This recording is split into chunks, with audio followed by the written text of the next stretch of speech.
to see you all. I am happy to introduce to you Yao Hu, who many of you know.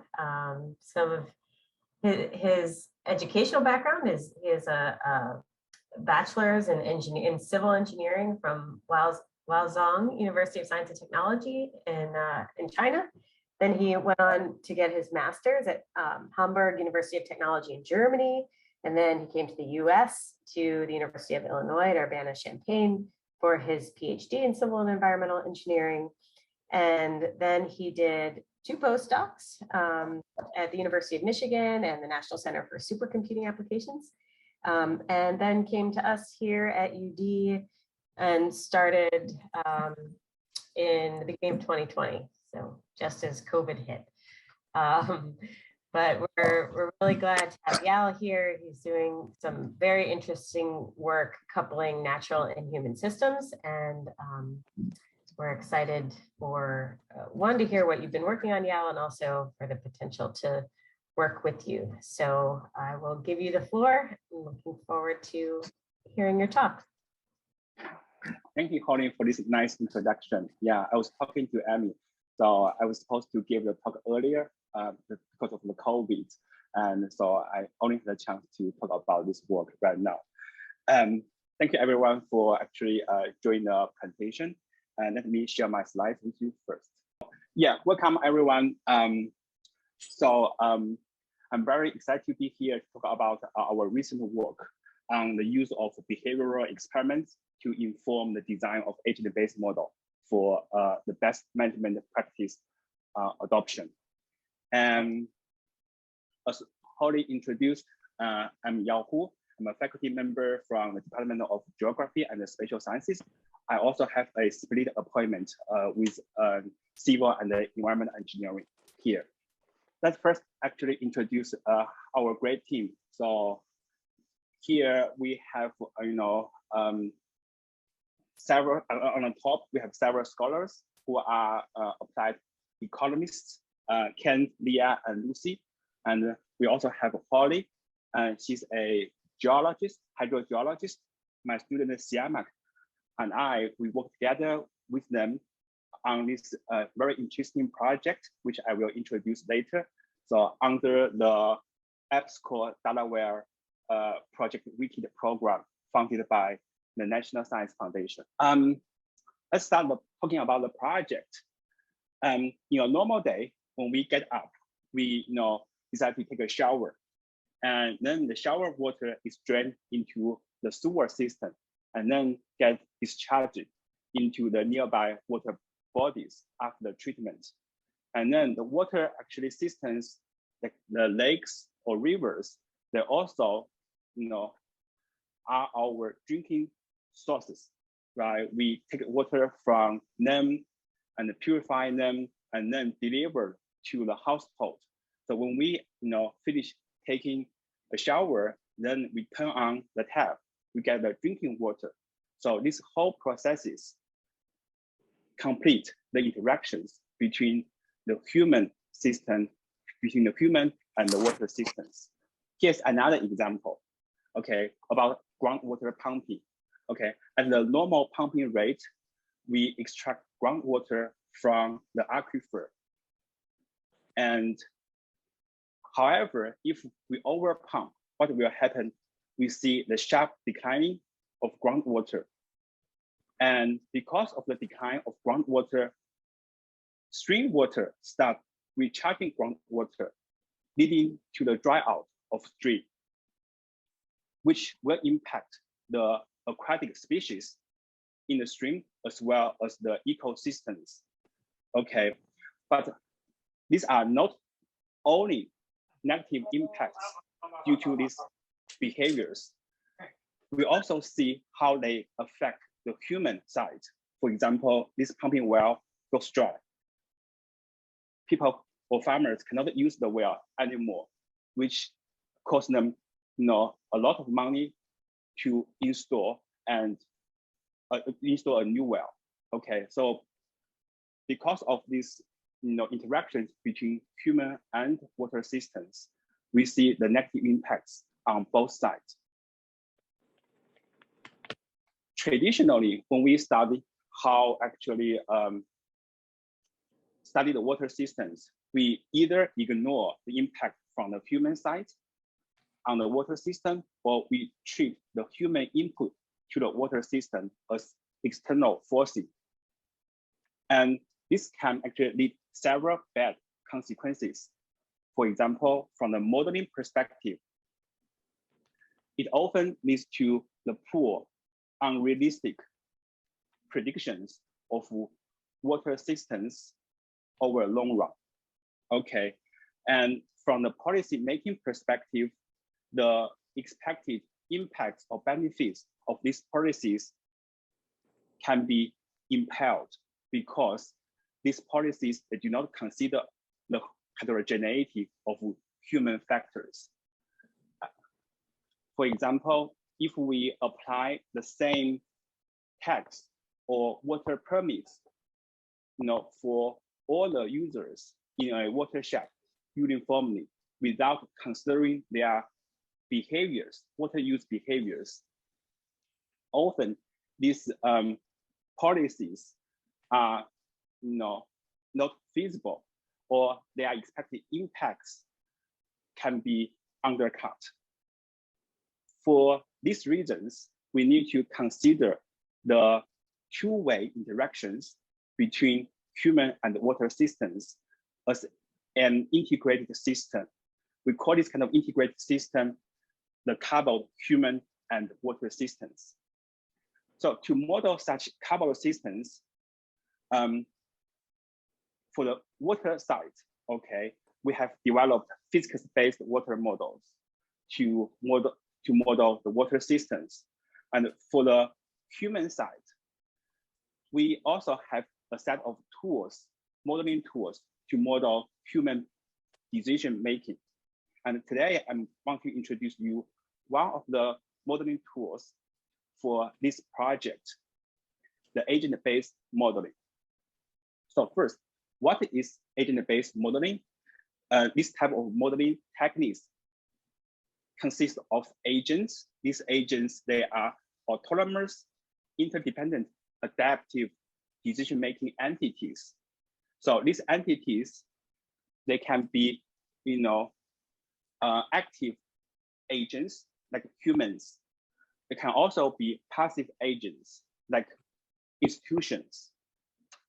And the modeling of agents' decision-making process using agents is called agent-based modeling. And to develop such models, we need to figure out who are the entities we want to simulate. Okay, what kind of attributes we are concerned about. We need to also understand what kind of decisions the agents or the entities want to make. What's more, we also need to understand how these entities make decisions, so-called the behavior rules. And agent-based modeling is the process to design such kind of models, so-called agent-based models. The challenge of designing an agent-based model lies in the data, okay, the behavioral data specifically. There are different ways we can collect behavioral data. Here I showed you 3 main categories or ways to collect behavioral data. The first one is through the domain expertise.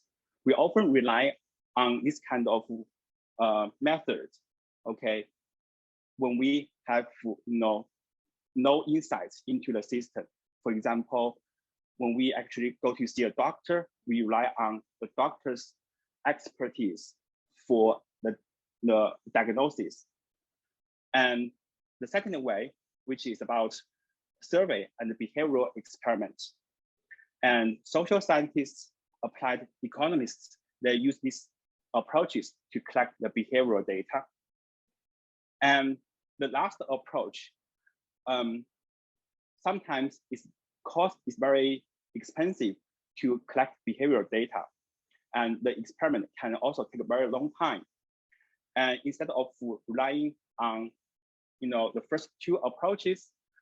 We use the data we collected that about the factors that can directly or indirectly affect behaviors. And then we developed a data-driven model to describe the decision-making process. So above all, the challenge to design a Bayesian voice model lies in the derivation of agents' behavior rules. In this project, we're going to talk about how we actually use the data, the behavioral data collected through the behavioral experiment conducted by economists, and to inform the modeling of the behavioral rules using a data-driven approach. Okay, now let's talk about the case study. And as you see in this figure, okay, when farmers apply fertilizer into the fields right before the rainfall occurs, what will happen next? The rainfall can actually wash away the fertilizer into the nearby streams, causing the deterioration of water quality in the water bodies. Meanwhile, farmers also suffer from the loss of fertilizer. Okay, so it's a double hit for both human and water systems. These two figures shows how actually runoff generated. The one on the top actually is induced by the rainfall, and the one on the bottom actually shows the runoff induced by snow melt. This is another actually famous picture, satellite picture about water pollutions for one of the Great Lakes, Lake Erie. Okay, so as you see from this picture, this greenish area. Let me change the cursor. Okay, so this greenish area actually is the algae. Okay, the growth of algae and so-called algae blooms. And when we take a water sample from this greenish area here, this is how the water actually looks like. Usually this type of water or the algae contains a type of bacteria. We call it cyanobacteria, which can produce a toxin called cyanotoxin that can be very harmful for the health of human and animals. This is a CNN report about the 2014 water crisis in Toledo, Ohio. Okay, because of the harmful algae bloom, the state declared the water crisis emergency. And within a few hours, people rushed into the grocery stores and the supermarkets to get the water. Okay, so as you see, within a few hours, water on the shelves, they're empty out. You may think, okay, this is probably a problem, owing to the Great Lakes area because of large portion of agricultural land. And unfortunately, this is a universal problem for the whole country. And as for Delaware, as you see here from the satellite image, so we are lucky to have actually two bay areas, the Chesapeake Bay, as well as the Delaware Bay. So from this satellite image taken by SkyTruth in July 2014, we can also see the greenish area, right? So that means Delaware also have the problems with harmful algae blooms. So this picture is taken in 2014. You may wonder whether the situation is improved. So this is a new study conducted by Catherine Cohn, as well as her collaborators. The new study shows that the changing climate actually fuels harmful algae bloom. I want to show you another set of studies.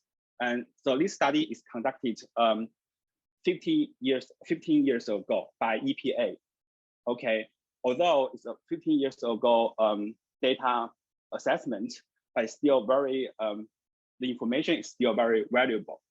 Okay, this study actually sampled the water quality of the lakes in different states, and to see how many of the sample lakes have moderate to high risk conditions for exposure to cyanotoxins, which contained in the algae, right? As I mentioned earlier. Okay, and out of the 9 lakes sampled in Delaware, we have 4 lakes, had such risk. Compared with other states, Delaware actually had the highest ratio. Around the same time, Denmark published this map about the phosphorus reduction ratio for all the watersheds in Delaware. Okay, just for your background information, in order to reduce the occurrence of harmful algal blooms, we need to actually reduce the fertilizer runoff into the water bodies. For this reason, Denmark published this map, okay, for all the watersheds. As you can see, okay, this is color-coded for some watersheds here and here. It requires to reduce 65% of total phosphorus. And among all the watersheds, we selected one as our case study, which is the Murder Kill watershed. And this watershed located in the southeast part of the Kent County, and the major water course is Murder Kill River. And the reason we choose this watershed because it's dominated by the agricultural land use.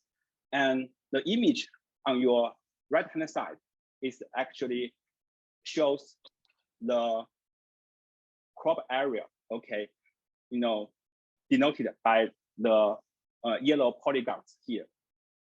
And we want to actually see if we can reduce total phosphorus by 50% using 2019 as the baseline.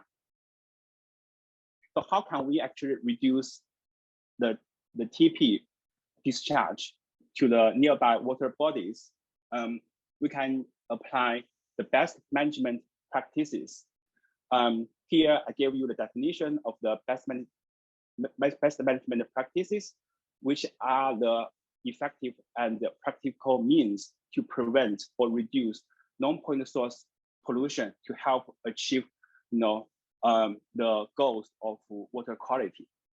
This is how best management practice look like. And they have different types of BMPs. So here, I want to illustrate how the buffer strip works. So as fertilizer runoff, coming to the buffer strip, from agricultural fields, and the nutrients like phosphorus or nitrogen, they get deposited in the buffer strip. Okay, as such, the water coming out from the buffer strip is cleaned.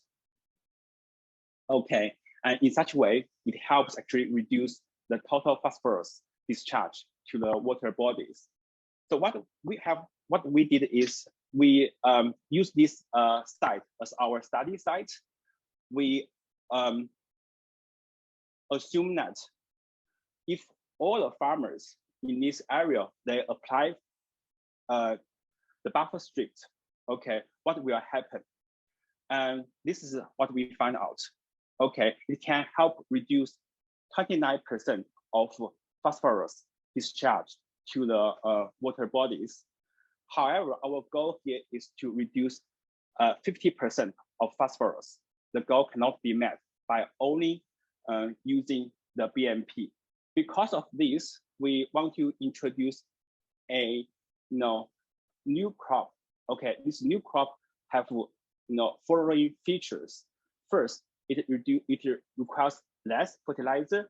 It can also maintain or exceed the current crop revenue for a given area. for example, here, so we have the area for corn, and we want to introduce this new crop at like a 2% rate. So this new type of crops can be, for example, bioenergy crops like miscanthus. And by actually using 2% of the area for a given year for this new crop, it will result 50% less fertilizer use as a total. It will reduce the TP reduction by 1% for the whole watershed. By introducing these new crops, we did the study again for these two scenarios. The first scenario is no BMP implemented.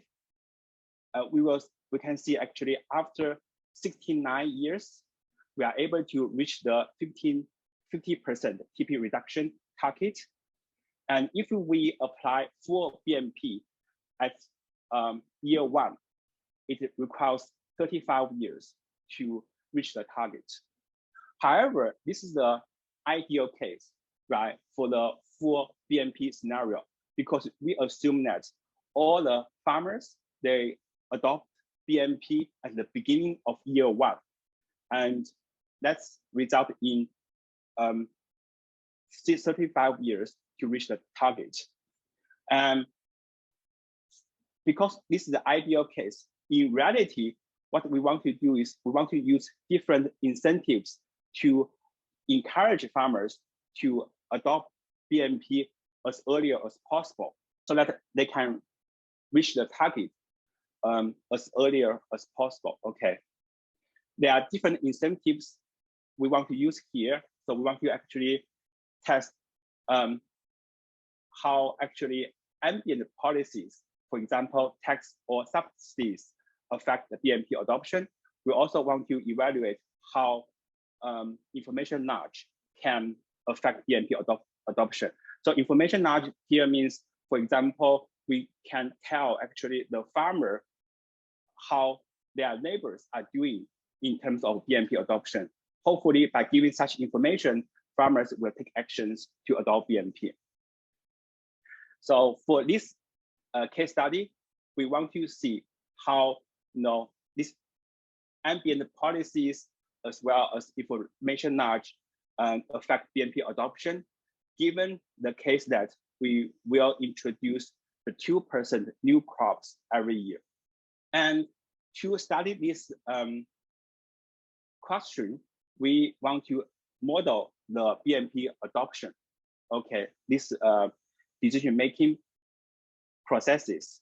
And first, using agent-based model. Okay, so to do that, we need to figure out who are the agents we want to simulate. Here, we consider farmers as our agents. So each the yellow area is an agent in this case study. We also consider the following attributes: crop area, production, and revenue. And as for the behaviors, we are focused on whether the farmers adopt BMP or not. And here, the agent-based model is to simulate how the decision-making of BMP works. In order to actually study or model the BMP adoption making process, we need to have the behavioral data. Okay, so here in this study, we will use the data,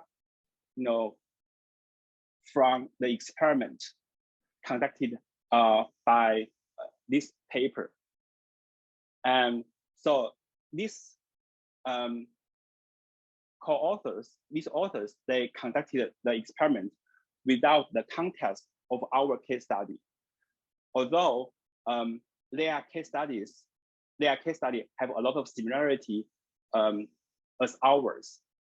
In their work, they study how ambient-based policies and information knowledge affect the different firms on their emission levels And this is similar to our work. So for this reason, we want to actually use their data for our case study. But to do that, we need to contextualize their data for our case study. Okay, so this is how their experiment is doing. So they conduct the behavioral experiment to collect the behavioral data. And so in order to use their data, okay, we need to first understand their experiment structure, as well as what kind of data they collected. And we need to then obey their experiment data and obey their experiment structure as well as their data type in order to use their data for our case study. For example, in their experiment, they have a group of people coming to the lab to do the experiment with different rounds. While in our case study, we will have a group of agents. We will consider about the decision making of the agents over different time steps. In terms of the data, here is the data they collected through the experiment, okay, with different data types. While in our case study, we, for example, do not consider about the decision on production. So we cross this out. Meanwhile, we also don't consider how the location of different farms affect the TP discharge. This is because our time horizon is annual, okay? So because of such long time horizon, we can ignore the impact of the location of the farms on TP discharge at the outlet of the watershed. For this, because of this, we also cross this out. Once we are able to contextualize the data, we then feed the data to a machine learning model and to predict the Bmp adoption. So here are the inputs we consider: the crop production, corn area, different kinds of ambient policies, as well as the information nudge. Okay, here info one means the Bmp adoption decision based on the economical theory, for example, the maximization of the profits. And information two is about the Bmp adoption decisions from the neighbors of the agent. And with the data we collected, we used from the behavioral experiment, we are able to train the data-driven model. And we use 70% of data to train the model and 30% of data to test the performance of the model. Here is the result of the performance of the data-driven model given by this confusion matrix. So along the x-axis, we have the measurements from the behavioral experiments. 0 means no Bmp adoption, 1 otherwise. And along the horizontal axis, we have the prediction. Okay, 0 means no Bmp adoption, 1 means otherwise. And along on the diagonal shows actually the prediction accuracy. Overall, the prediction accuracy is about 88%. So this is a pretty good prediction accuracy, given that it's often difficult to predict the human behaviors. And we also have low false positive rates. This is good, and decent true positive rate. And overall, from this result, we can see the behavioral model characterized by the data-driven model here, has a good performance. Once we have the behavioral model, ready, we then feed the behavioral model to this workflow. Let me actually walk you through the workflow. Okay, for a given year, we have the total phosphorus discharge, and we compare the total phosphorus discharge with the emission target, which is 50% of reduction. If it's above the target, then we will actually assign a scenario, okay? And given this scenario, we will generate updated cone area and production that will fit into the behavioral model. So the behavioral model will, give the prediction of the BMP adoption for each individual agent. And then that will be used for the calculation of TP discharge by the physical model. And then we get updated phosphorus discharge from the whole area that will then compared with the targets. And we will actually, these processes will iterate until the phosphorus discharge is meets the targets. Then we actually call the end of the simulation. And here are the scenarios we are considering. Okay, so for all the scenarios, we consider actually the introduction of these new crops, which is 2% of the cone area for this new crop every year. And then we also consider two types of ambient policies. One is subsidy, the other one is tax. Within these two categories, we have 4 subcategories. The first one is, for example, in this case, when we apply subsidies, we will, okay, we can have subsidy alone. So let's go to this scenario. If we also apply information 2, then we have subsidy plus information 2. Again, information 2 is about the information given to the agent about its neighbors' consideration of BMP adoption.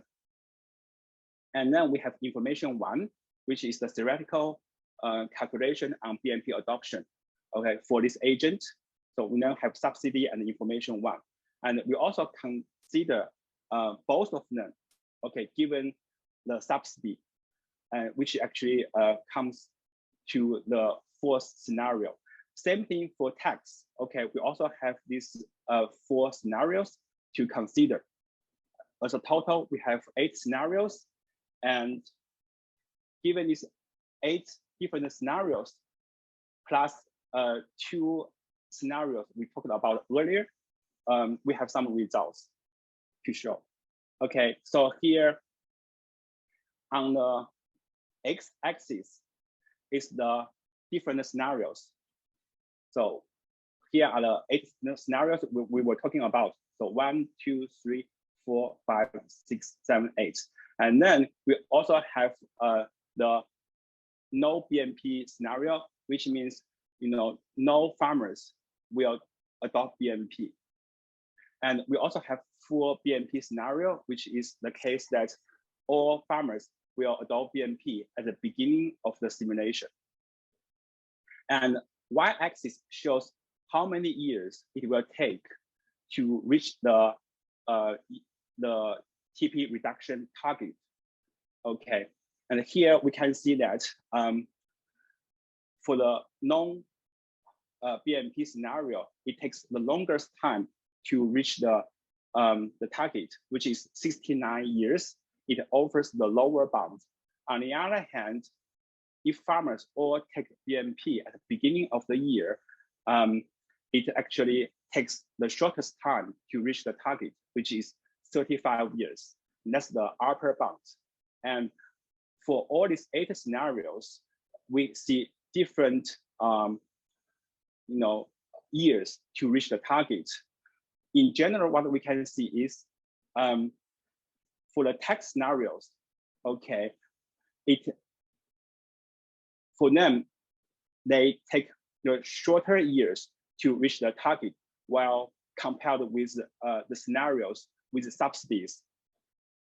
Okay, but what we also can see here is if we apply tax alone, it seems not very effective. Okay, because it takes also 69 years to reach the target. Here is another set of results. Same thing here for the x-axis, we have these 10 scenarios, and y-axis is about actually the patterns of crop area. Okay, and what we can see is the more BMP is adopted, the less new crop is introduced in general. Okay, for example, for this subsidy scenarios, usually they have, they take longer years to reach the target. For this reason, more areas are used to plant this new crop. While for tax scenarios, we can see half and half, half corn area, half new crop. Again, we can see the same situation as before. If we only apply tax alone without the information knowledge, we do not see actually, we still see more new crops are introduced as the subsidy scenarios. And meanwhile, we also consider the BMP adoption rate for the whole area, okay, during the simulation period. And here we consider the 8 scenarios.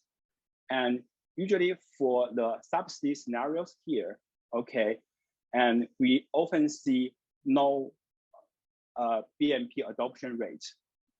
And while for the tax scenarios, we actually see high BMP adoption rate across the whole watershed.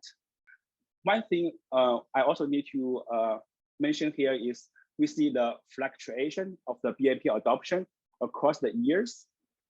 This is very interesting to see because BMP adoption is a dynamic process which depends not only on the factors here, for example, the subsidies, tax, and different kinds of information knowledge, but also on other factors, for example, corn area, corn production. And the fluctuation actually is the result of, the combined effects of these factors, which actually bring us naturally to these summaries.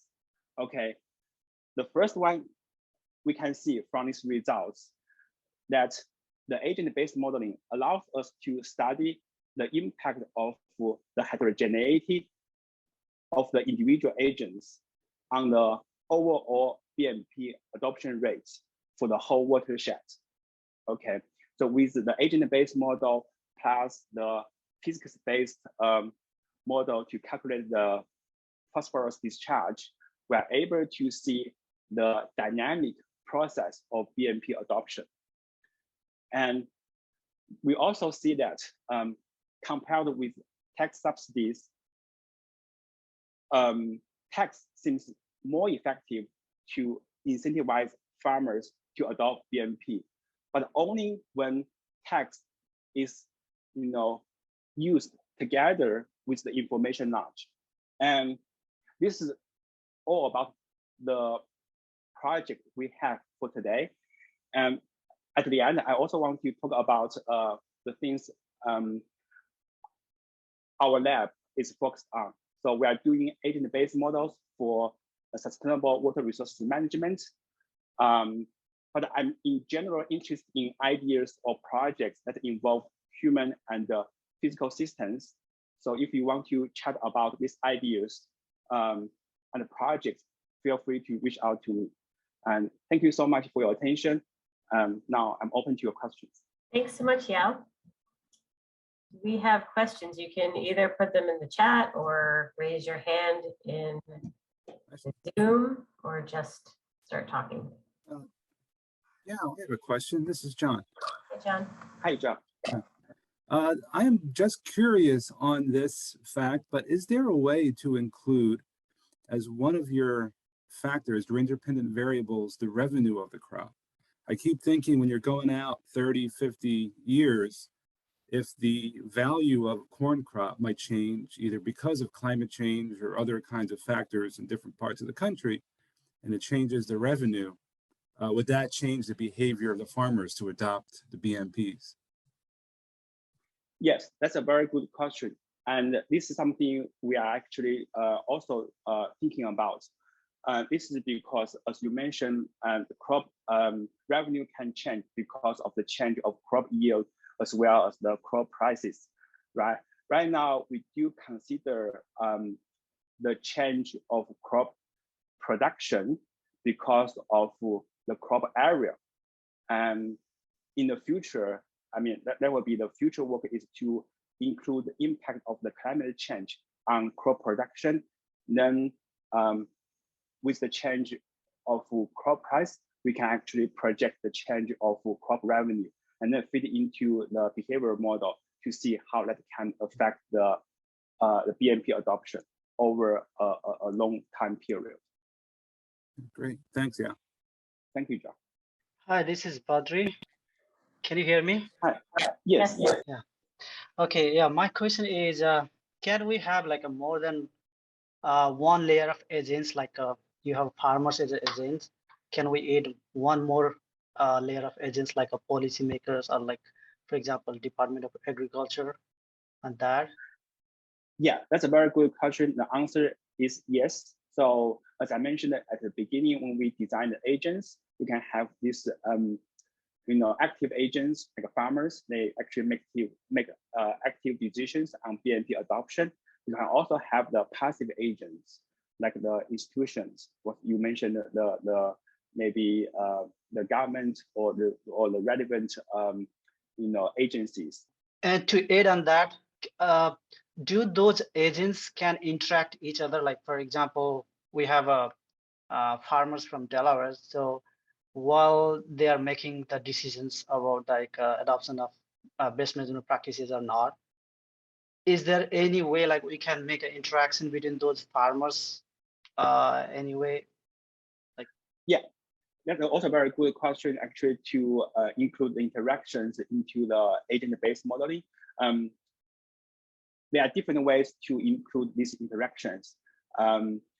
First is, for example, in our case here, actually, we include the interactions implicitly because they all contribute to the TP discharge from watershed, right? And so each individual agents, they make such contributions to actually the total discharge from this area. And that's what we call the indirect or implicit interaction. But we can also include the direct interactions.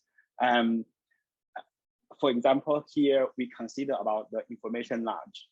Okay, so basically if I tell the farmers about how their neighbors are doing in terms of BMP adoption, and that's one way actually to characterize the interaction between the different agents.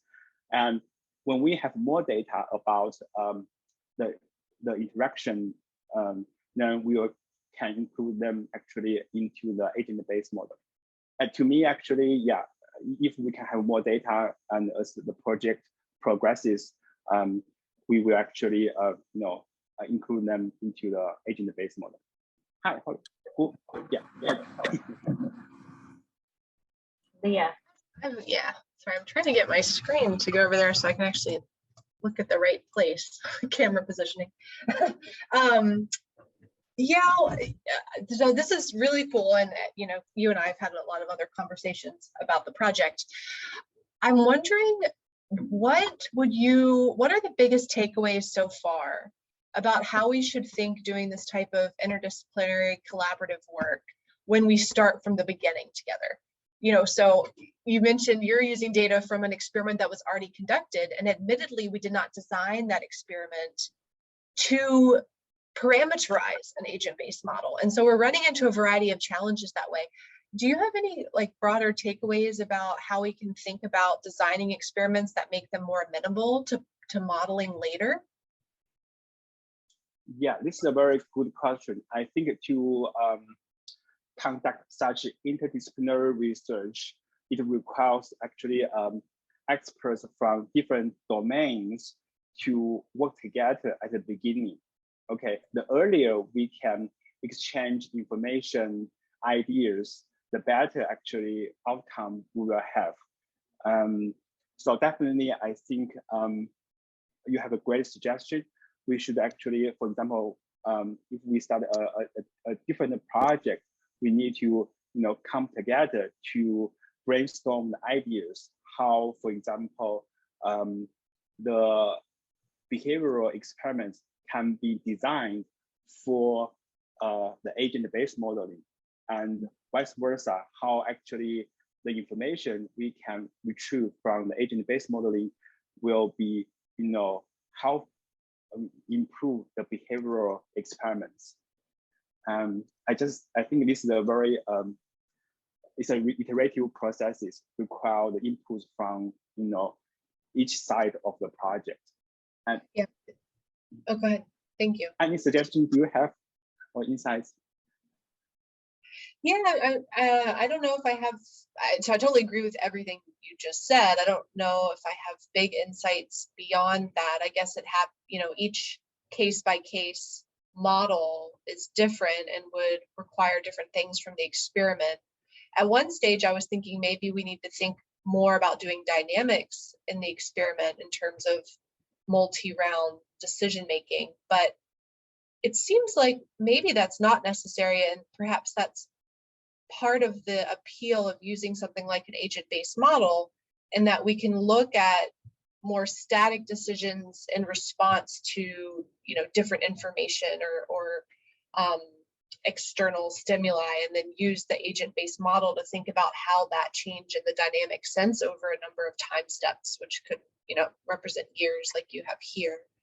Yeah, I think that's yeah, because one thing with this model, and you and I have talked about it before, but the kind of external rules in terms of changes in land use that happen on that regular basis. I don't remember which slide it is, but you know how, like each time, what is it? It's a 5%? 2%, yeah. 2%.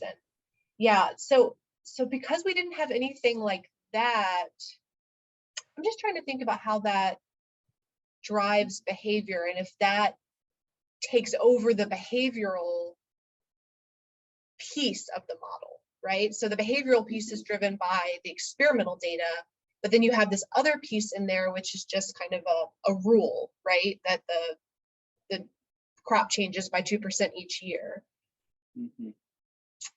How do we know the dominant driver of the model outcomes? Is it really being driven a lot by that change, which wasn't part of the experiment? Yeah, that's a very insightful comment, and it could be. Yeah, I need to think about that piece more. Yeah, and I think that could also relate a bit to the earlier comment about the impact of price over time, right? I mean, if suddenly corn becomes equivalent to the value of diamonds, right? We have this, that it's hard to imagine that you would be continuing to take it out of production, right? I mean, maybe if it's not very valuable, it could be switched very quickly out of it. And it's that dynamics that's kind of beyond the scope of a lot of experiments. I mean, maybe it could be simulated in certain ways to see the sensitivity to reasonable historic ranges, right? Obviously, it's never been worth as a diamond, but I think thinking about the upper and lower bounds as you expand out into time, right? Something that you're taking a static one round moment and trying to extend it out over time would seem like you're done potentially be exacerbating the assumptions, right, that are there. Yeah, this is a really good suggestion. Also, it brings me back to the comments you made earlier, about actually how, for example, the agent-based model can help with actually the design of the behavioral experiment. For example, now we introduce this new crop pattern. Maybe for next round of the behavioral experiment, can we also introduce that into your experiment and to see how that can actually affect the behavior, and to see if the model and the experiment results that agree with each other or not. Yeah, I mean, that's certainly an open question. it's tough because with the experiments, we're trying to keep them as streamlined as possible, right? Like anything, you don't want to change too many things, and in each treatment, you only want to change one thing, right? But the more treatments you add, the bigger it gets, and the more people you need. So yeah, I think this is all just emphasizing the point you made, that really thinking about coupling these from the very beginning is key, and hopefully what we're doing right with our next experiment that we're talking about. So, yes, with Lucy. that'll be exciting. Cool. And to add on the Kent and Leah's comment on looking at the different time dimension, like intertemporal decision making.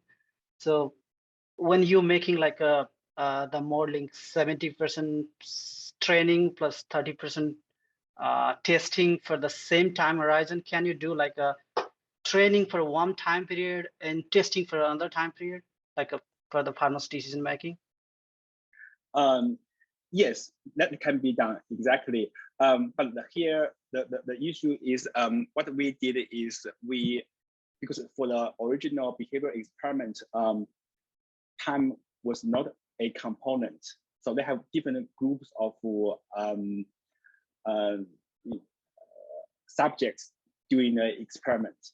And so they have several rounds. What we did is we probably take 70% of the same group, okay, using for training, and the rest 30% of that group for prediction. This is what we did when we actually trained a statistical model. Yeah, I think that makes sense. Yeah, I was like more curious if like the best management practices decisions are, if you don't club all the best management practices into one and look at a different best management practices separately, then my assumption would be like comparing the results from one best management practices for one group and test for adoption of other best management practices, like in other time horizon. Okay, yeah, I think from the modeling perspective, yeah, it can be done. So basically, we can introduce different best management practice as the model, runs, and to see how that can affect the TP discharge. But I'm just curious about actually what is the objective to do this. Do you think that's do you think we want to consider how different types of best management practice can affect the TP discharge over the simulation time period? That was just for external, like a validation of your estimation. I was just not worrying about like your methodology. I was just worried about like how we verify like the like what we have is externally validated. But you are like, I'm very new to this, so I'm asking too many questions because I'm interested in. Yeah. Thank you so much for your interest. Yeah. Thank you. Questions are good. Any other questions? No? Okay. Well, we're right at 12 o'clock. Thanks so much, Yao, and thanks to everybody for coming. Yeah. Thank you, everyone. Thank you. Thank you. Thank you.